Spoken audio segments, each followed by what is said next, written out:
Welcome back to Mix Recaps. Today we are going to explain a fantasy adventure film named Raya and the Last Dragon, released in 2021. Before we start, spoiler ahead, watch out and take care. The film opens as Raya is riding her giant pet tuk-tuk through a desert wasteland. She explains through narration that 500 years earlier, the land was once known as Kumandra, which was prosperous and thriving. There even lived dragons with magic powers among the people. Soon, sinister spirits, known as the Druun, came alive, causing people to turn to stone, and growing stronger with each person they consume. The dragons used their magic to create the dragon gem, entrusting it to their young sibling, named Sisu, who used the gem to vanquish the Druun and seal them away. But all the other dragons turned to stone and did not return when the humans did. The people of Kumandra sought the gem's power, leading to them splitting into 5 separate clans: Tail, Talon, Fang, Spine, and Heart. Centuries later, a young Raya is with Tuk-Tuk, entering the temple, where the Heart clan is keeping the dragon gem. After getting through the booby traps, Raya finds herself facing an adversary guarding the gem. She briefly spars with him, until it is revealed that this man is her father, named Chief Benja, leader of the Heart clan. Benja hosts a feast to unite the other clans, and potentially revive Kumandra, as it once was. When the other 4 clans arrive, Raya approaches Namari, daughter of the Fang clan's chief, named Vrana. The girls appear to become friends, just as the clans gather for the feast. Raya and Namari express their admiration over the dragons, with Namari gifting Raya with a necklace of Sisu. Raya then brings Namari to show her where they keep the dragon gem, but this was Namari's plan all along, as she was using Raya to get close to the gem, so Fang can have it. The other clans storm into the temple, but despite Benja's attempt to keep them calm, the clans start fighting for the gem, until it is dropped and shatters. This causes the Druun to come back and begin attacking, turning people to stone. As Raya and Benja flee, he notices that the Druun are repelled by water. Members from the clans grab pieces of the gem as they run, with Benja taking one piece and giving it to Raya.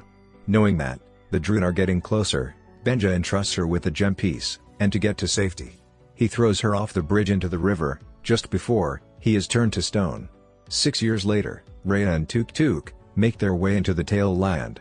She has spent the last few years searching for the other gem pieces, but to no avail. Raya and Tuk-Tuk come across a crashed ship, with a trail of water leading into it.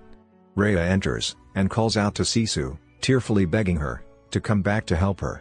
The water around her begins to float, before it brings Sisu back. The dragon is unaware, until Raya explains that she has been asleep for 500 years, her siblings are gone, and the dragon gem is broken. Sisu is dismayed, since she isn't sure how to fix things, because it was her siblings who made the gem, and only trusted her to use it. Raya gives Sisu her piece of the gem, which causes her to glow, which is the magic of her sister Ramba. Outside, the Fang warriors, led by Namari, start making their way through the land, as they know Raya is looking for the gem pieces. Sisu joins Raya and Tuk-Tuk as they make their way to a cave, where the Tail Chiefess had kept her piece of the gem. The cave is booby-trapped, and they find the skeleton of the chiefess, still holding her piece, after falling victim to her traps. Raya makes her way across the gap, with Sisu's help, and when they get the piece, it causes Sisu to turn human, a power held by her shape-shifting sister, Prani. Namari and the Fang warriors show up moments later. Raya still holds a grudge against Namari for her betrayal, and Raya uses her wits to set off a trap to keep the Fang clan under, while she escapes with Sisu and Tuk-Tuk. The Fangs chase the heroes on their cat creatures, but Raya manages to lose them when they hit the water. They enter a boat run by a 10-year-old boy named Bone, who offers them food and a ride for money. Raya gives him some jades to evade the Fang clan, but Sisu jumps in the water to turn back into a dragon and help swim the boat away from the Fangs. However, Raya asks Sisu to maintain her human form until they find all the pieces of the gem. Bone guides Raya, Sisu, and Tuk-Tuk through the night, sailing across the river that keeps the Druun away. Bone has lost his family to the Druun, and has had to fend for himself. Sisu explains that the Druun were born from human discord, and are the opposite of what dragons stand for. They make their way into the Talon land, where they hope to find the gem piece, kept by Talon's chief, Dang Hai. Sisu thinks they can appeal to Dang Hai with a gift, while Rhea goes off with Tuk Tuk to find the piece herself. Rhea spots a little baby named Noi. It's just a trap set up by Noi and her companions, Three Eyes, so that they can steal from her. They run until they hit a wall and are forced to give Rhea the gem pieces back. When Rhea realizes Noi has no family to go to, she asks for her and the Eyes' help to get the piece. Meanwhile, Sisu listens to Bone about buying things on credit, so she goes off swiping everything she can with the promise of credit. When the merchants surround her, she is taken by an old lady named Dang Hu. After Noi and the Eyes distract the guards, Rhea enters Dang Hai's palace and finds a man that she thinks is Dang Hai, only for the man to reveal that Dang Hai has since been turned to stone by the Druun, and Dang Hu is the new chiefess. She takes Sisu to a part of the land where the Druun wait outside, and she threatens Sisu unless she tells her where the other pieces are. Rhea finds her after fending off the Druun, and takes Dang Hu's piece, which allows Sisu to produce fog and helps them escape. Noi and the Eyes join the heroes on Bone's boat. Namari and her fellow warriors return to Fang to report to Varana. She wants to try and ambush Rhea in Spine Land before she gets the next piece.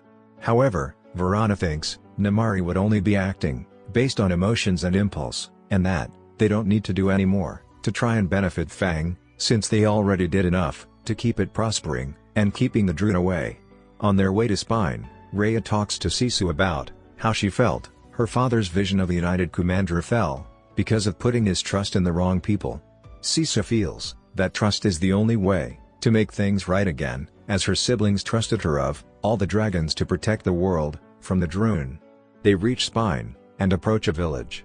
Sisu tries to approach head-on with the belief that the leader there will trust her kindness, but it gets her and Rhea captured. They are met by Tong, a Spine warrior, who is the last survivor of the village after the Druun attacked. Tuk Tuk bursts in with Bone, Noi, and the Eyes, and they tie Tong up before getting his gem piece. Soon, Namari and her warriors approach the village gates. After realizing that Tong is alone and has lost as much as the others have, she lets him go and tries to find a way to hold off Namari while the others escape. Rhea faces Namari and battles her, but as she starts to lose, Sisu comes out and reveals her dragon form to everyone. As Namari is stunned, Sisu uses her fog powers to get Rhea and the others away to safety. Rhea is forced to reveal to the others about the quest to use Sisu's help to defeat the Druun and bring everyone back to life. The others agree to join in the quest to free their loved ones. The group approaches Fang and tries to come up with a good plan to get the gem piece. Sisu thinks it would be easier to befriend Namari, so she willingly gives it up, but Rhea still refuses to trust Namari. They pass through Heart and come across the statues of Sisu's siblings, and she recounts the moment where her eldest brother Pengu made it so that she would use the gem. They also find Benja's stone body. Rhea decides to listen to Sisu and try to form an alliance with Namari. Rhea secures a meeting with Namari and gives her the dragon pendant that she gave her when they were kids as a token of peace. Namari presents her gem piece, but after Sisu emerges and they show the other pieces they recovered, Namari threatens them with a crossbow and demands that Sisu and the pieces go back to Fang with her. Sisu approaches her and tells Namari she trusts her to do the right thing. Rhea tries to use her sword to disarm Namari, but it backfires and accidentally causes Sisu to get struck with an arrow, which appears to kill her. The water in the land disappears, and suddenly, there is nothing left to hold the Druun back.